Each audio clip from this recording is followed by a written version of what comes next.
Hello friends, welcome to Indira study में आप सभी का स्वागत है। आज की क्लास में हम लोग पढ़ने वाले हैं हाइगेंस के द्वितीयक तरंगिकाओं का सिद्धांत। तो जानते हैं कि हाइगेंस के द्वितीयक तरंगिकाओं का सिद्धांत क्या है। तो चलिए देखते हैं कि हाइगेंस का द्वितीयक तरंगिकाओं का सिद्धांत क्या है। चलिए, तो हाइगेंस ने क्या बताया, जब किसी प्रकाश स्रोत से तरंगे निकलती हैं तो वो माध्यम में सभी ओर संचरित होने लगती हैं। ठीक है, जब किसी प्रकाश स्रोत से तरंगे निकलती हैं तो विभिन्न दिशाओं में चारों ओर संचरित होने लगती हैं और माध्यम के कण कंपन करने लगते हैं। माध्यम के कण क्या करने लगते हैं? कंपन करने लगते हैं। और उन्होंने कहा कि जब माध्यम में एक ऐसा काल्पनिक पृष्ठ खींचा जाए जिस पर स्थित माध्यम के सभी कण कंपन की समान कला में होते हैं, तो इस पृष्ठ को क्या कहते हैं? तरंगाग्र कहते हैं। इस पृष्ठ को क्या कहते हैं? तरंगाग्र कहते हैं। और उन्होंने कहा कि अगर प्रकाश स्रोत, तरंग स्रोत ये तरंगाग्र के काफी करीब हो तो ये तरंगाग्र कैसा होता है? गोलीय होता है। ये देखिए, जो AB है, AB तरंगाग्र की स्थिति है। ये जो प्रकाश स्रोत, तरंग स्रोत यस है, ये तरंगाग्र के काफी करीब है। और ये जो तरंगाग्र यहाँ मिल रहा है वो कैसा मिल रहा है? गोलीय मिल रहा है। उन्होंने कहा कि जब ये तरंग स्रोत तरंगाग्र के काफी करीब होता, काफी पास होता है, तो ये जो तरंगाग्र है ये गोलीय होता है। और कहा कि अगर ये तरंग स्रोत इन तरंगाग्र से काफी अधिक दूरी पर होता है तो ये जो तरंगाग्र है ये लगभग समतल होता है। ये तरंगाग्र कैसा होता है? समतल होता है। अब उन्होंने कहा कि तरंगाग्र पर स्थित माध्यम के प्रत्येक कण, तरंगाग्र पर स्थित माध्यम के प्रत्येक कण, जैसे माध्यम का कण मान लीजिए 0.1, 2, 3, 4, 5 लिया गया है। तो उन्होंने कहा कि ये जो तरंगाग्र पर स्थित माध्यम के कण है एक नए तरंग स्रोत का कार्य करने लगते हैं। किसका कार्य करते हैं? एक नए तरंग स्रोत का कार्य करने लगते हैं जिससे द्वितीयक तरंगिकाएं निकलती हैं। जिससे क्या निकलने लगती है? नई तरंगें निकलने लगती हैं। ये किसका कार्य करते हैं? तरंग स्रोत का। देखिए, नई तरंगे कैसे निकलेंगी? ये ऐसे निकलेंगी, ये ऐसे निकलेगी, यहां से ऐसे निकलेगी, ऐसे निकलेगी, ऐसे ऐसे निकलेगी ना। यहां से भी इसी तरह से ऐसे निकलेगी, क्योंकि ये जो माध्यम के कण हैं, इस तरंगाग्र पर स्थित जो माध्यम के कण हैं वो नए तरंग स्रोत का कार्य कर रहे हैं। नए तरंग स्रोत का, किसका कार्य कर रहे हैं? नए तरंग स्रोत का कार्य कर रहे हैं। ठीक ना। और ये देखिए, इस तरह से तरंगे यहां से निकलने लगती हैं। और ये जो तरंगे, नई तरंगे निकलती हैं, इन्हें द्वितीयक तरंगिकाएं कहते हैं। इन्हें क्या कहते हैं? द्वितीयक तरंगिकाएं कहते हैं। इन्हें क्या कहा गया? द्वितीयक तरंगिकाएं। अब उन्होंने कहा कि ये जो तरंगे हैं ये पूर्व भाई तरंग स्रोत से पहले प्राथमिक तरंगों के चाल से ही आगे बढ़ती हैं। ये जो द्वितीयक तरंगिकाएं हैं ये भी प्राथमिक तरंगों की चाल से, यानी कि तरंग स्रोत से जो निकलने वाली तरंगे थी उसी चाल से ये भी आगे बढ़ती हैं। ठीक है। अब इन्होंने क्या कहा कि यदि इन सभी को स्पर्श करते हुए, इन तरंगों को स्पर्श करते हुए एक इनवेलॉप खींचा जाए। एक क्या खींचा जाए? इनवेलॉप खींचा जाए, एक आवरण खींचा जाए। क्या खींचा जाए? एक आवरण खींचा जाए तो वो एक नए तरंगाग्र की भांति व्यवहार करने लगता है। ठीक है। और देखिए, इनवेलॉप खींचा कैसे जाएगा?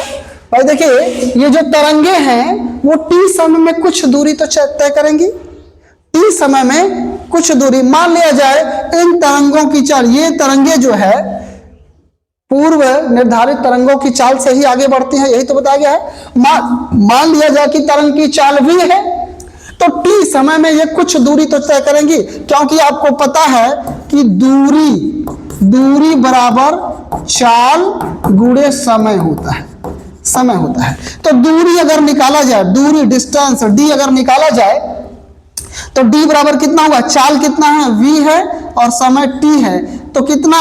vt दूरी, यानी t समय में कितना दूरी तय करेंगे? ये करेंगे vt दूरी। अगर vt त्रिज्या का क्या खींचा जाए? एक गोला खींचा जाए।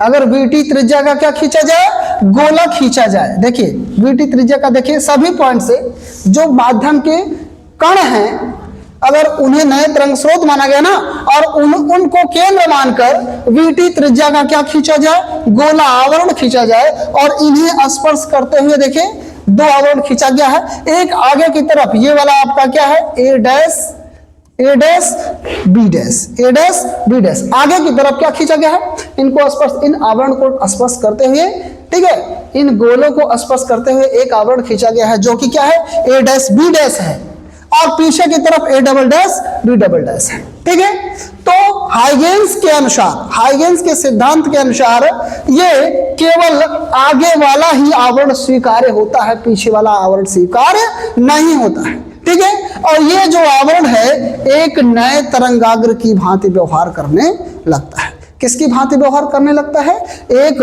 नए तरंगाग्र की भांति व्यवहार करने लगता है। क्लियर है?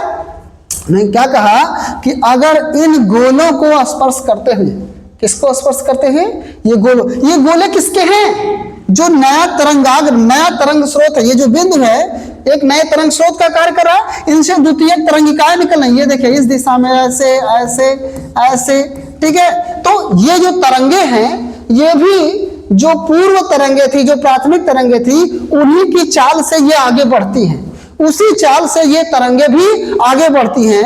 भाई ये बताइए, तो हमने क्या कहा कि अगर प्राथमिक तरंग की चाल v हो तो t समय में ये कुछ दूरी तय करेंगी, तो मान लिया t समय में कितनी दूरी करेंगी, भाई जब t समय में कितना vt दूरी तय करेंगी, क्योंकि दूरी बराबर चाल गुणे समय, तो चाल गुणे समय से जब करेंगे तो vt दूरी तय करेंगी, और उस दूरी को क्या त्रिज्या मानकर, और इस बिंदु को जो आपके माध्यम के कण जहां हैं, उन्हें जो तरंग स्रोत का कार्य कर रहे हैं, उन्हें केंद्र मानकर अगर वीटी दूरी का, वीटी त्रिज्या का गोला खींचा गया, ठीक है, और उन गोलों को स्पर्श करते हुए आवरण खींचा जाए, एनवेलप खींचा जाए, तो देखिए एक आवरण ए डैश बी डैश प्राप्त हो रहा है, एक आवरण देखिए यहां पर आपका ये ए डैश और ये बी डैश आगे की ओर, और दूसरा आवरण पीछे की ओर A double dash B double dash प्राप्त हो रहा है। तो हाइगेन्स के तरंग सिद्धांत के अनुसार केवल आगे का आवरण ही स्वीकार्य होता है, पीछे का आवरण स्वीकार्य नहीं होता, इसलिए पीछे के आवरण को देखिए डॉटेड दिखाया गया। ठीक है, क्योंकि ये तरंगे आगे बढ़ती हैं, ना कि पीछे की तरफ जाती हैं। ये जो तरंगे हैं वो आगे की तरफ फॉरवर्ड बायस में चलती हैं, आगे की तरफ बढ़ती हैं, आगे की दिशा में आगे चलती है, ठीक ना। तो अब ये जो नया ये आवरण है, जो आवरण ए डैश बी डैश है, ये नए तरंगाग्र की भांति व्यवहार करने लगता है।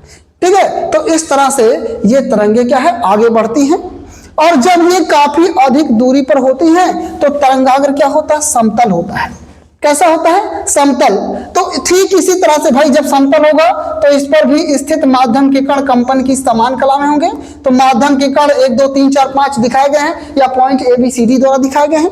तो यहां भी भाई, यहां भी जो माध्यम के कण है ये भी एक नए तरंग स्रोत की भांति कार्य करेंगे, इनसे भी द्वितीय तरंगिकाएं निकलेंगी।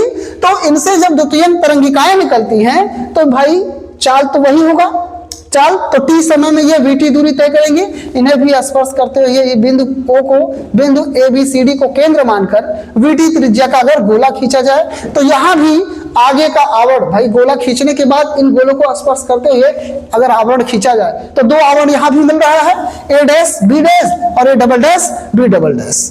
तो इसमें भी हाइगेन्स के तरंग सिद्धांत के अनुसार ये जो पीछे का आवरण है वो स्वीकार्य नहीं हुआ, क्योंकि तरंगे आगे की तरफ बढ़ती हैं, और जो दूसरा आवरण है ए डैश बी डैश वही स्वीकार्य होगा, और ये नए समतल तरंगाग्र की भांति व्यवहार करता है।